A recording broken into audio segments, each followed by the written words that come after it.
Jadi gini, ada beberapa titik yang mungkin nanti ada satu wilayah mungkin yang bisa disensor karena ada yang sensitif. Iya, kita akan sensor. Ada sesuatu sedikit ya untuk pergerakan air akan naik gitu ya, karena memang beban di sana sudah sangat berat sekali. Jadi gini, setiap unsur alam itu mempunyai haknya, terutama air. Air itu punya hak berjalan di tanah gitu ya, di dunia ini. Jadi ketika perjalanannya air itu tertutup dan dia ngerasa untuk dia berjalan, dia merasa kehilangan haknya, dia yang berbahaya, Pak. Dia akan mencari jalannya sendiri ya, seperti bencana air bah yang datang dari gunung ataupun datang dari laut, itu yang saya khawatirkan. Nah, itu ada salah satu titik di tempat inisialnya P Ya. yang sedang ada pembangunan sekarang ini. Oke. Ya, itu akan sedikit ada goncangan air. Itu satu. Secara alam satu. Ya, terus yang kedua, yang saya khawatirkan adalah di titik Serang, Banten.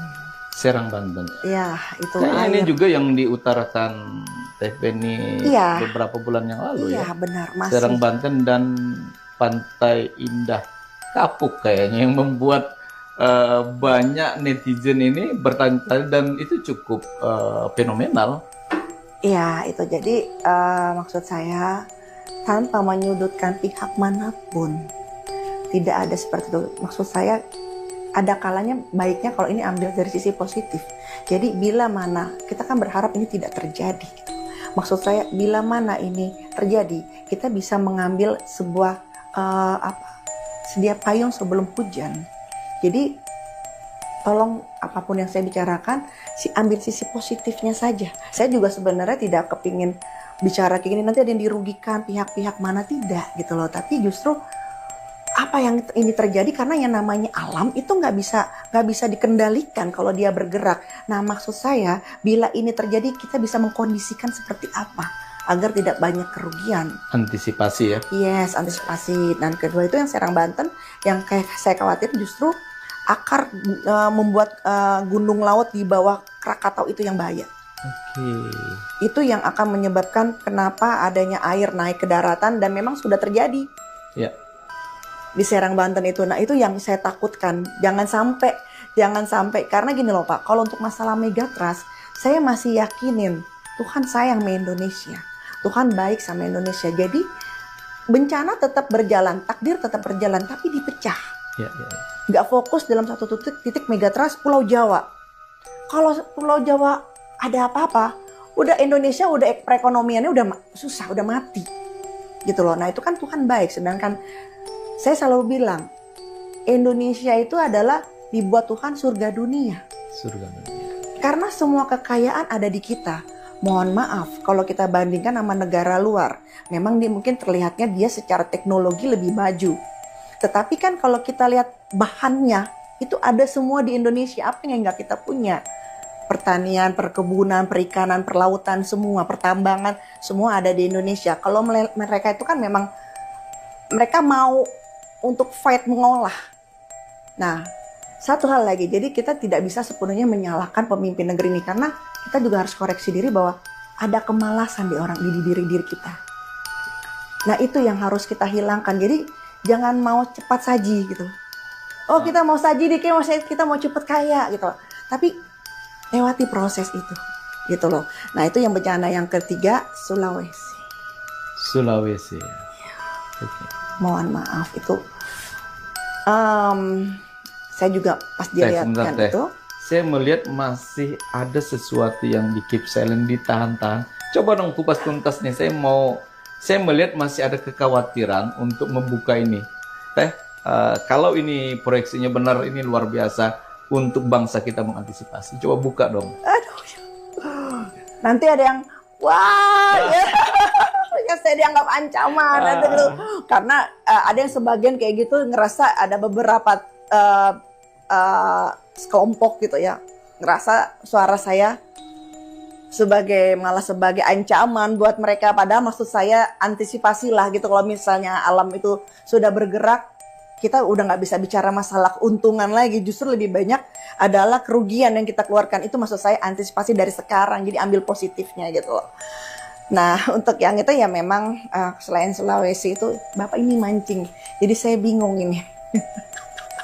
Kita kan maunya buka-bukaan itu ya. Iya, jadi ya memang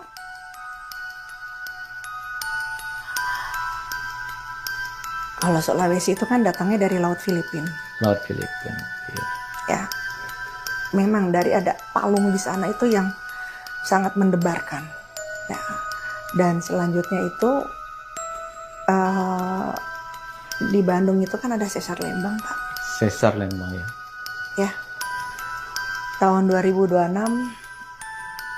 Sesar Lembang itu ada sedikit pergerakan. Oke.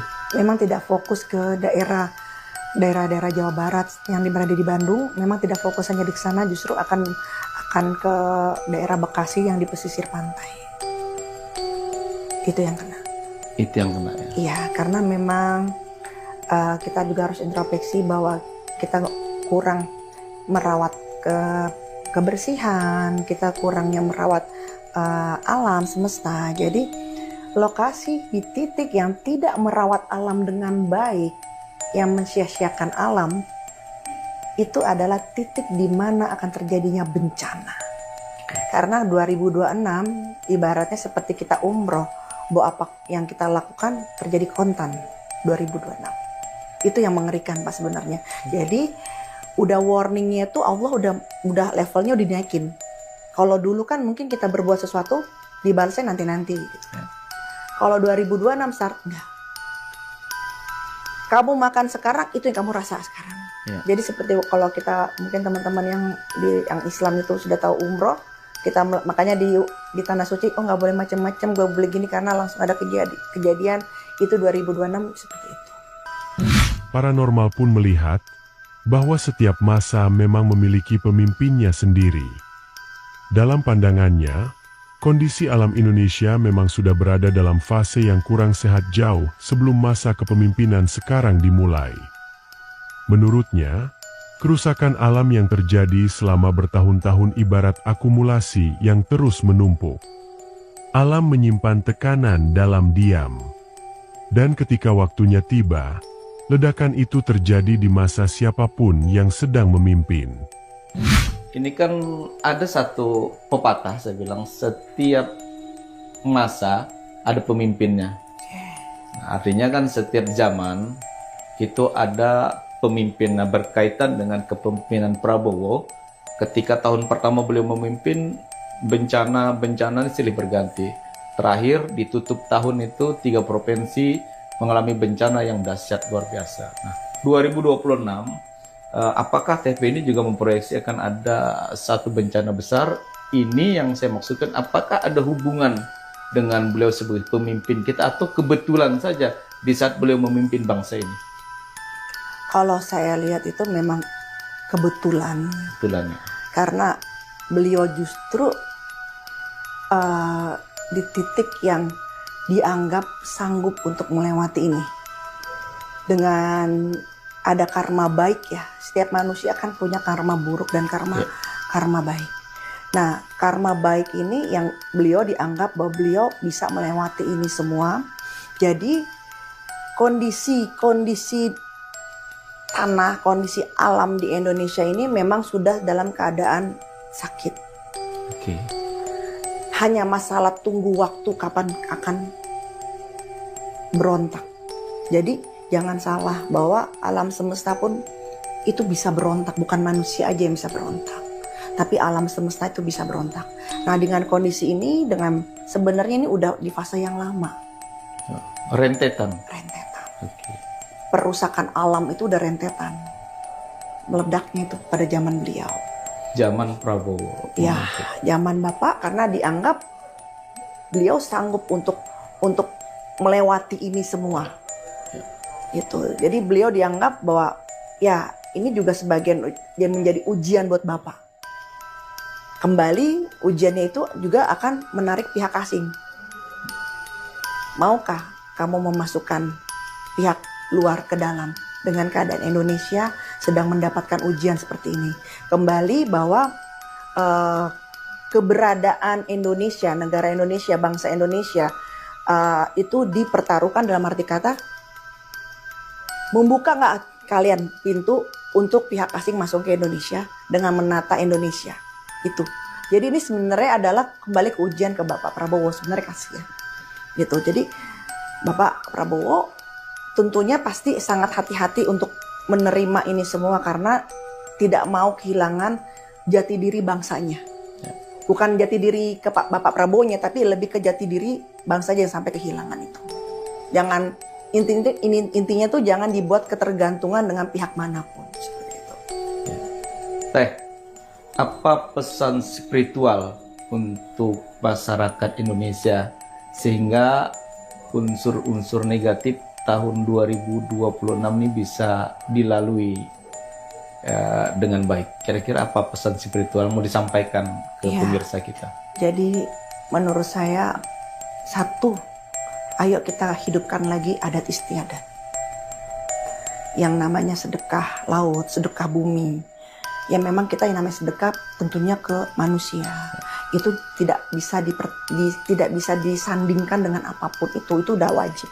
Tapi di luar itu kan di dunia ini bukan tentang manusia aja, ada hewan, ada penghuni lainnya. Maksud saya, ayo adat istiadat kita sejarah kita tinggikan kembali, gitu loh. Sebagai ibaratnya kan ada pepatah, sejarah itu adalah jas merah, identitas negara, identitas diri. Maksud saya, ayo kita kembangkan lagi yang dimana dulu sudah pernah kita lakukan, sedekah laut, sedekah bumi. Jadi jangan berpikir, oh itu nanti musyrik, kita bersembahkan kepada laut. Semua itu kembali kepada niat. Di laut pun ada ciptaan Tuhan di sana. Itu satu lagi Pak. Nah kalau saya lihat dalam perjalanan, misalnya saya ada dalam perjalanan bersama klien saya, dalam pasien saya pasti Pak yang namanya di jalan itu saya bilang, saya minta sesuatu, saya pengen ngasih makan binatang-binatang di jalan. Misalnya saya lagi di Indomaret nih, saya beli makanan kucing, saya kasih. Nah maksud saya apa? Itu tujuannya adalah menjaga segala hubungan kita di luar dengan sesama manusia, selama itu ciptaan Tuhan untuk karma baik. Nah terutama untuk alam semesta. Kenapa saya bilang ayo sedekah laut.